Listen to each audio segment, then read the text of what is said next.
Yes. So you're okay with expanding the military as it is part of the government? No, actually. By the way, one of the reasons that we're here is because Kamala Harris is a warmonger who wants to send hundreds of billions of dollars to Ukraine while our own border remains wide open, and 320,000 kids are missing in sex trafficking because of your preferred candidate, Kamala Harris. Are you worried about those 320,000 missing kids? Of course I'm worried about children. However, I don't believe that the vice president is responsible for that. She's in charge of the border. She took credit for the border. She's the border czar. Joe Biden said this is who's in. She was said, I am in charge of the border. How has she done it doing that, by the way? Has she done a good job managing the border? I honestly disagree with all of the past administrations on their border policies personally. Okay, but do you think she's done a good job? No, I don't think anybody's done a good job.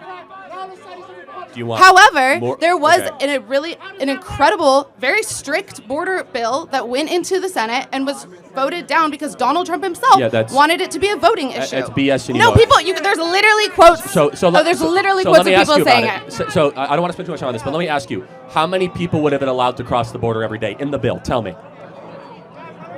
It's in the tens of thousands. 5,000 people a day. Yeah. It would. So that means. I'm not against that. Do you believe in borders? I do believe in borders, but I'm not against limiting by a random number. That's a random number. So we need to pay attention to the context in which people are crossing the border, why they're doing that. Context is important. So when someone robs a bank, if they're hungry, that's okay? Say it again. If someone is poor, should they be able to break into America? That's not at all what I'm insinuating. No, what's the context then? I don't understand. Nobody's breaking into. When you're talking about legal border crossings. No. These are. You're talking about 5,000 a day legal border crossings. No. These are not. These are illegal entries into the United States of America. Do you know that there have been more arrests under this administration for people crossing the border than there were during Donald Trump's Yeah, because there's more people coming across the southern border. So context matters. Yeah, 10 million people are illegally in the country. So let me just ask one final thing. What is Kamala Harris's greatest accomplishment? Kamala Harris's greatest accomplishment? I think it depends on who you ask, but I would say... You. Yeah, I would say it was cutting child poverty in half. She did that?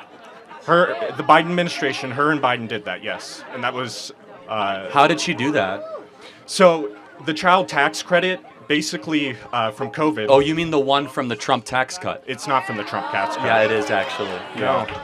Yeah, it's actually from the tax cut from December of 2017. The one that Kamala Harris is running against is the one that you're touting right now. No, it's not the case at all, let me just, you can lie, but... No, I mean, you're just totally wrong. I encourage everyone to look up the child tax credit right now on your phones. Yeah, the child tax credit was part of the Trump tax cut. And look on what bill it was passed. Look what year it was passed. It was during the...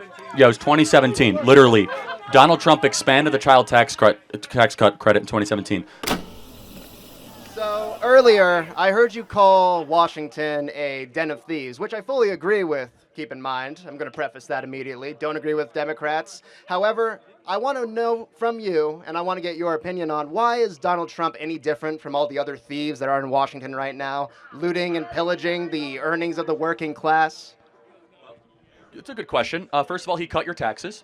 Number two, he made it easier for you to own a home. Number three, we had no new wars, which I'm sure you care about. So this is important. He actually starved the beast of the military-industrial complex. Starved it? Really? Yeah. Did Russia invade Ukraine? Yeah, they did. Under Trump? No, but they were probably going to do it anyway. Yeah, exactly. They've had a very big blood and soil thing going on in Russian politics hold for a on. while No, this is important. Let's talk about this logically. It was kind of coming. So under Bush, Russia takes Georgia. Under Right. Obama, Russia takes Crimea. Under Biden, Russia takes the Donbass. Why is it that they didn't do anything for 4 years under Trump? I thought he was a Russian agent.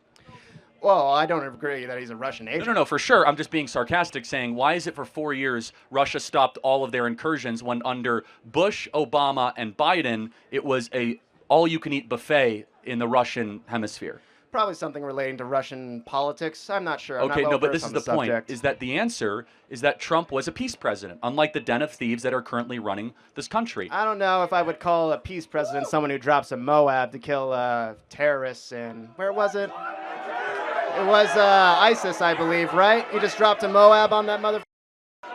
Which is pretty cool. Keep in mind. No, I mean, I do want to ask a question. What is a terrorist? A terrorist is someone who, well, commits terrorist acts, bombings, shootings. Sure. Let's see, what else? So should those people be... Well, if they're threatening the life of their fellow countrymen, then probably, yeah. Okay, so we have no moral difference on that. No, but I think it's interesting that you call him a peace president when he does that. You excuse this military action and call him a peace president, even though I'm not saying that the target was not justified. Keep in mind. Fair enough. No, but again, he did not start a new conventional ground war where every president in the last 40 years, including Reagan, has. That's very noteworthy.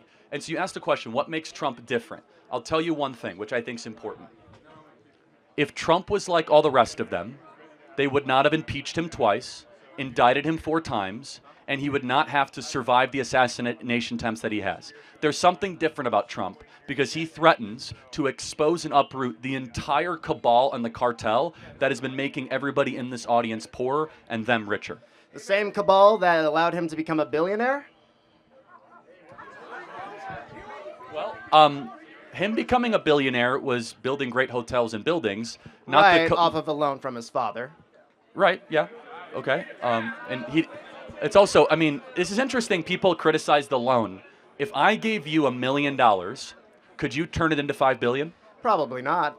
So it's pretty talented for Trump to turn $1 million into $5 billion, yeah? Well, when you come from a dynasty of businessmen, it's kind of expected you pick it up. Okay, easy. Okay, I'm not going to even get into that. Easy to minimize the success of entrepreneurs when people have built nothing in their life. Well, hold on a second. Yeah. Let me ask you a question. Yeah, it's 100%. Hold on. So, calm down. You've talked this entire but time. representation matters to you. Oh no, hold on. One second. How have the you. Democrats done overseeing the black community the last 40 years? Are they wealthier, richer, happier? Everybody has made mistakes. What cycle do you think Republicans will nominate and elect their first black Republican senator to serve? You know what's in interesting? office? I think skin color is irrelevant. Why do you care so much about it? I just told you, buddy, it's not irrelevant because it doesn't matter hold on. to you. No, it's interesting though. But you say representation. You know what? Stop it. matters to you. The only representation that matters is values, not skin color. Oh, values. Right, Christian values are important to you because 100% of Republicans in Congress represent Christian values. Bingo. Black values are not important to what are Republicans because hold on. No. 0.001% of your representation. Tell me very slowly so I can understand. What are black values? I'm talking about the values of different communities. No, tell me what they are. Educate me on what black values are. That's you're picking a stupid. You know what part black of my- values you're- are? They're Christian because they're one of the most Christian populations in the country. That's what black values are. And I was just wondering, without affirmative action, how do you think we can bring these people in to bring a variety of opinions? Yeah, no, and views? just have a meritocracy, right? So you have 3 white men around you. You can see 1, 2, 3. So if one have a lot supports around me. affirmative, no, it's okay. If one supports affirmative action, Right. it would mean that you would be okay turning to those 3 men and saying, I deserve the position more than you based on something that doesn't matter more Not than something that does necessarily. matter. I feel like that's one facet of it that we're not also paying attention to is that people that are graduating from the same schools. They're graduating with the same degrees. With lower test scores, though. Much lower. Every study of affirmative action, for example, the Harvard case showed that it was nearly 40% lower test scores for people of color versus their white male counterparts and Asian counterparts. And so how at can some point, is that like why would that happen? Do you think why? it's yeah? Why What would it causes happen? that? Do you think it's just because Well, people of color are more stupid? No, or, of course not. Right. I mean, people of color come from lower socioeconomic backgrounds that don't prioritize education So as much. how do we but fix that's those not, socioeconomic statuses? Right, that's an interesting point. Not should we try to penalize white males that are competent to go run our systems and our institutions. So Right. those are 2 different things. Right. So what we're doing is our institutions are now becoming less excellent. Our country is not working like it used to because we basically told people that are very qualified and very competent that, sorry, we're not going to put a position for you here. For example, the U.S. Secret Service. Let me just give you one example, okay? We can all agree that protecting a president, whether it's Donald Trump or Kamala Harris, is super important, right? But now the Secret Service has said that we want to have 30% of all our agents be women, which, by the way, they have lower fitness criteria.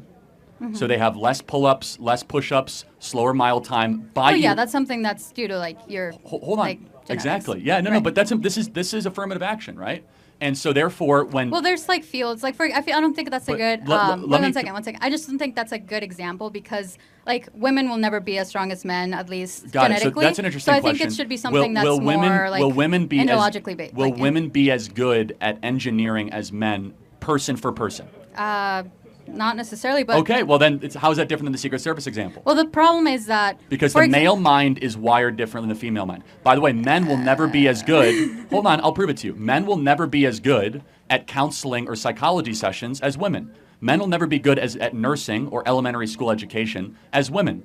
We have certain giftings because our brain is wired a certain way. Women are far better gifted at micro topics, so individual connection, empathetic type conversations, healing people that past trauma and wound. Men are much better at macro topics, right? Trying to build a building, put a skyscraper up, trying to talk geopolitics. And I'll prove it to you. When you go and you see 5 women eating lunch, they're probably talking about micro topics, conversations they had, relationships, friendships. Men, they're talking about politics, sports, or the stock market. That's not necessarily true. true. Yes, you guys all agree, right? I mean, there's a reason. No, these are bimodal general truths, right? Of course, there's exceptions, but it's not a general truth, though. I feel like women have the capability of having political conversations. Of course they do, but it's not the general wiring or nature of women. It's not. There's no wiring for your brain to like Donald Trump. Like that's not a real thing. I feel like. But wait a second. But do you think that men and women are made different in our brains and our certain things, but not necessarily. It doesn't channel you to be a specific thing. Like what things? Well, there's specific wirings to produce certain types of hormones, and that's differences that are genetically. So you don't think that men are more likely to like contact sports, more likely to enjoy football, UFC, hunting? I think that's because of a societal norm in general. Over a lot of time. No, come on, you're smarter than that. That's not true. Well, hold on. So why is it there's women that play football? So you can't just say that. And there so are that's men an that dress example in of women drag, that but don't those do are that. those are not the general truth of it.